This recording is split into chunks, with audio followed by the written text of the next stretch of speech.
Hello students, आज एक नया चैप्टर ले रहे हैं फाइनेंशियल मैनेजमेंट। बात ये आती है फाइनेंशियल मैनेजमेंट या फाइनेंशियल मैनेजर, उसके काम क्या होते हैं। बेसिकली फाइनेंशियल मैनेजर का ये काम है कि कंपनी के अंदर किसी भी तरीके से फंड्स की कमी ना हो, फंड्स को सारा मैनेज करना फाइनेंशियल मैनेजर का काम है।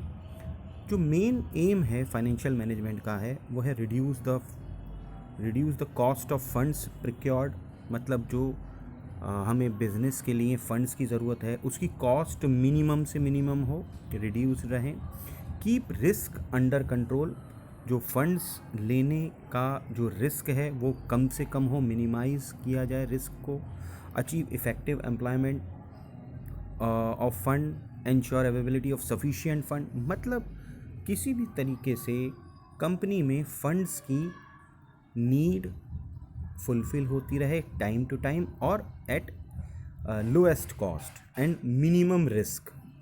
अब बात ये आती है कि एक फाइनेंशियल मैनेजर को कौन कौन से डिसीज़न लेने पड़ते हैं। इस टॉपिक के अंदर फाइनेंशियल मैनेजर के डिसीजंस और उन डिसीजंस को कौन कौन से फैक्टर इफ़ेक्ट करते हैं, ये सबसे ज़्यादा इम्पॉर्टेंट है। फाइनेंशियल मैनेजर को 3 डिसीज़न लेने पड़ते हैं बेसिकली। पहला है इन्वेस्टमेंट डिसीज़न, दूसरा फाइनेंसिंग डिसीज़न और तीसरा है डिविडेंड डिसीज़न। यहाँ ये मैं फाइनेंशियल मैनेजर को जो ये इन्वेस्टमेंट डिसीज़न लेना पड़ता है, इस इन्वेस्टमेंट डिसीज़न का मतलब ये है कि कंपनी के पास जितने भी फंड्स अवेलेबल हैं उसको किस किस सोर्स में वो इन्वेस्ट करे, किन प्रोजेक्ट्स में वो इन्वेस्ट करे टू गेट मैक्सिमम प्रॉफिट।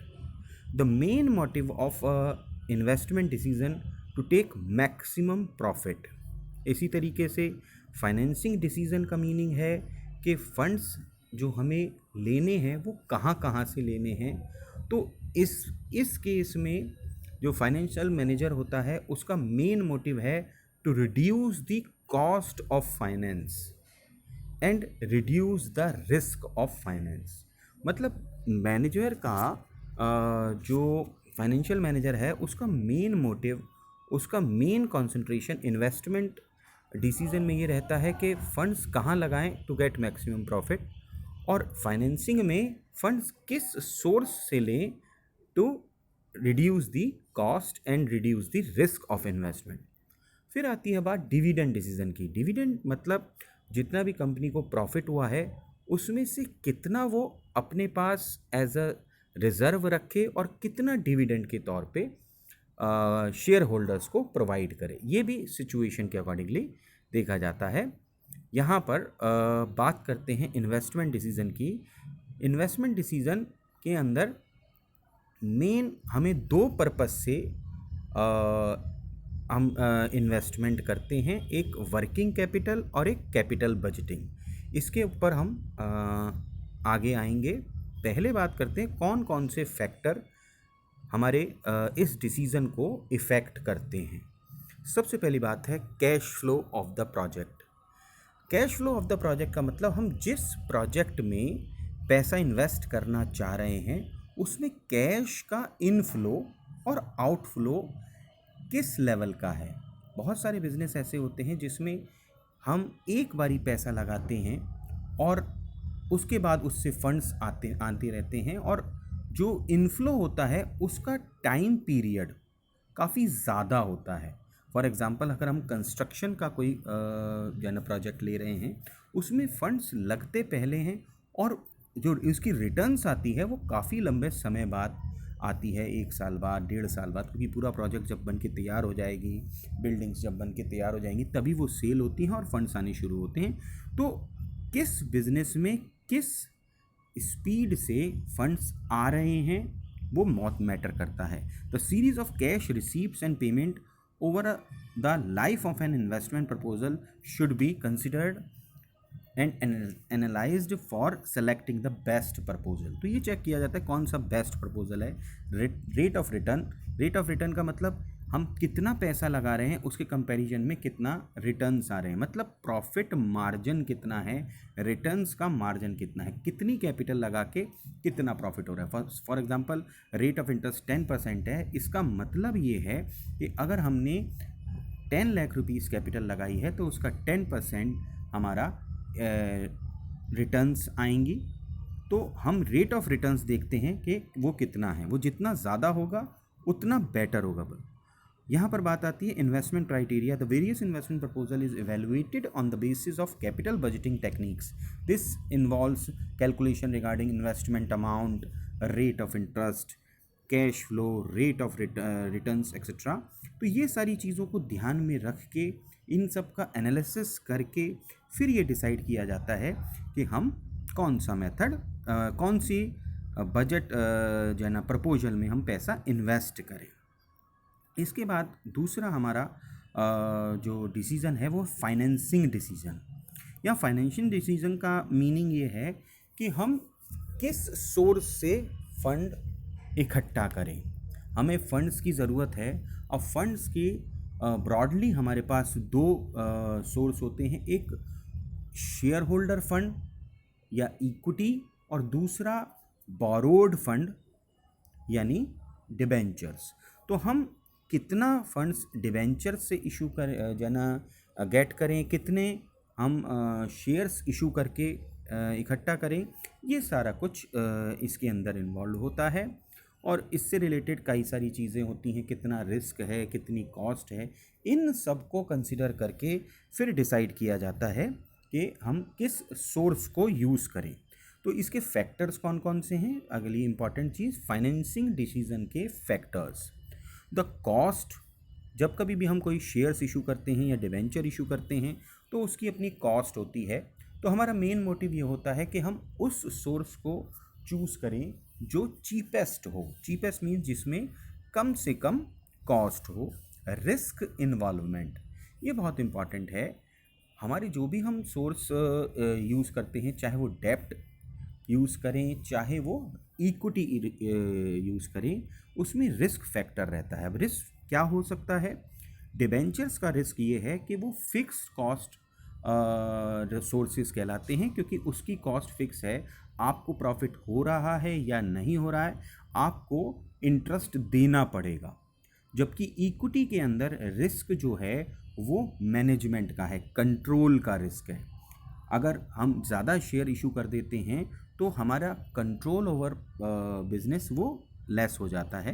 तो कहते हैं more risk is associated with borrowed fund as compare to owners fund as the interest is paid on it and it is repaid also. मतलब हमें वो पैसा वापस भी करना है और उस पर इंटरेस्ट भी देना है। तो इसलिए यहाँ पर रिस्क ज़्यादा है, लेकिन ये रिस्क आपके प्रॉफिट से के कंपेयर में चेक किया जाता है। अगर कंपनी का प्रॉफिट ज़्यादा है तो डिबेंचर का रिस्क लेना ज़्यादा प्रॉफिटेबल है। अगर आप कंपनी के प्रॉफिट्स कम हैं तो शेयर्स ज़्यादा प्रेफर करते हैं। इसके ऊपर मैं जो है ना पूरा आऊँगा, क्योंकि ये बहुत डिटेल में समझने वाला कॉन्सेप्ट है। ये हमारा ट्रेडिंग ऑन इक्विटी कहलाता है। तो ये चैप्टर हम 2 पार्ट्स में करेंगे, ये एक पार्ट और इसके बाद फिर दूसरा पार्ट, तभी क्योंकि बड़ा चैप्टर है। इसके अलावा फ्लोटिंग कॉस्ट। फ्लोटिंग कॉस्ट का मतलब ये होता है कि जो भी हम फाइनेंस कर रहे हैं, ले रहे हैं जिस सोर्स से, उसको लेने में क्या खर्चा हमारा आ रहा है। फॉर एग्जांपल हमारे ब्रोकर्स को कितना कमीशन देना पड़ रहा है, अंडर राइटर को कितनी फ़ीस देनी पड़ रही है, और प्रोस्पेक्टस वगैरह, क्योंकि जब शेयर इशू करते हैं तो हमें प्रोस्पेक्टस इशू करना पड़ता है, अंडर राइटर्स को कमीशन इशू देना पड़ता है। ये सारी फ्लोटिंग कॉस्ट आती है। Higher the floating cost less attractive the source of finance. क्योंकि हमारा मेन मोटिव, मैंने क्या बताया था, हमारा मेन मोटिव है कि हम कम से कम हमारी कॉस्ट हो फाइनेंस की।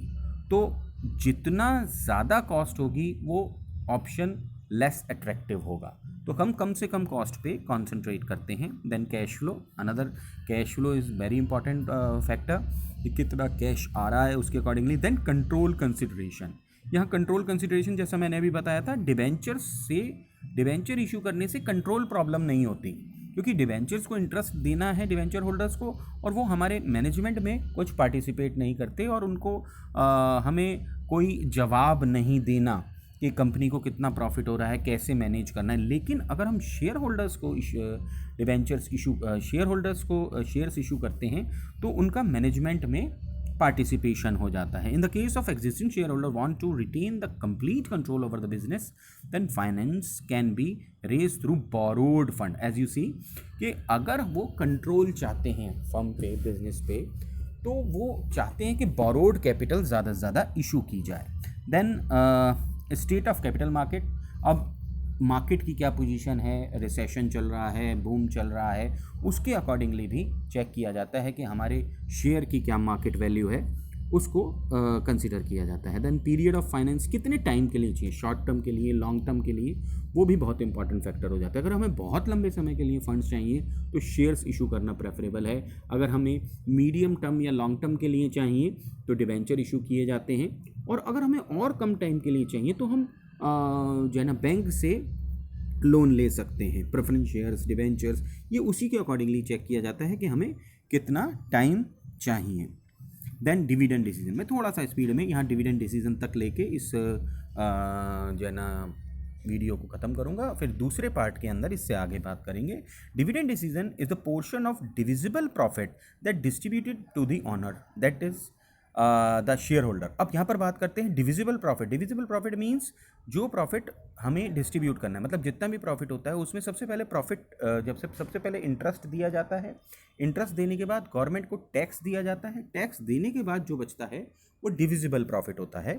तो डिविजिबल प्रॉफिट कितना है, उसमें से कितना शेयर होल्डर्स को देना है और कितना रिटेन अर्निंग। तो यहाँ पर दो फैक्टर्स हो जाते हैं, एक रिटेन अर्निंग मतलब कितना प्रॉफिट का पार्ट जो हमें अपने पास रखना है, कंपनी के पास रखना है फॉर फर्दर डेवलपमेंट, और डिविडेंड डिसीजन का मतलब यहाँ पर कि हमें शेयर होल्डर्स को कितना डिविडेंड देना है।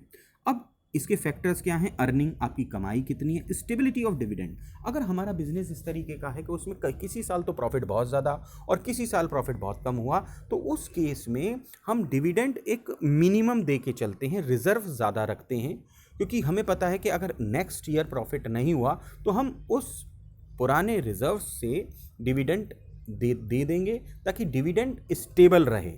क्योंकि डिविडेंड अगर अप एंड डाउन होता है तो इससे हमारी मार्केट में हमारे शेयर्स की वर्थ कम हो जाती है, उसकी मार्केट वैल्यू कम हो जाती है, तो इसलिए हम थोड़ा सा बचा के चलते हैं। यानी ये सब चीज़ें, ये सारे डिसीजन जो हैं हमारे प्रॉफिट, हमारे जो ना हमारी सोच पे डिपेंड करते हैं। देन ग्रोथ प्रोस्पेक्टिव, अगर कंपनी नई है, उसमें ग्रोथ के चांसेस हैं, तो उस केस में डिविडेंड कम से कम देना प्रेफरेबल रहता है। रिटेन अर्निंग ज़्यादा होनी चाहिए। कैश फ्लो पोजीशन, कैश कितना आ रहा जा रहा है। Preference share holders, while depending about the dividend, the preference shareholder is also taken into account. In the case of shareholder desired for dividend, then company may go declare the same. कहता है कि अगर share holders चाहते हैं dividend लेना तो हमें dividend उसी के अकॉर्डिंगली देना पड़ता है। कुछ गवर्नमेंट्स के टैक्सेशन पॉलिसी भी होती है, जैसा हमने अभी मैं बोलने वाला था, इतने पॉइंट आ गया कि गवर्नमेंट के भी कुछ रूल्स होते हैं, उससे ज़्यादा या उससे कम हम डिविडेंड नहीं दे पाते। इसी के अकॉर्डिंगली जब शेयर्स हम जब रिटेन अर्निंग हमारे पास ज़्यादा हो जाती है तो हम उसको बोनस शेयर्स के रूप में डिवेंचर शेयर होल्डर्स को प्रोवाइड करते हैं। देन लीगल कॉन्स्टेंट, मतलब लीगल भी फॉर्मेलिटीज़ हमें पूरी करनी पड़ती हैं, जिसके अकॉर्डिंगली कंपनीज एक्ट के अकॉर्डिंगली हमें अपने all the earning can't be distributed and the company has to provide various reserve, कुछ रिजर्व्स हमें मेंटेन करने पड़ते हैं। तो बच्चों, अभी इस पार्ट के अंदर मैं यहीं तक रखूँगा, अब नेक्स्ट पार्ट में इससे आगे का कॉन्सेप्ट चलेंगे। ओके बेटा, goodbye, God bless you.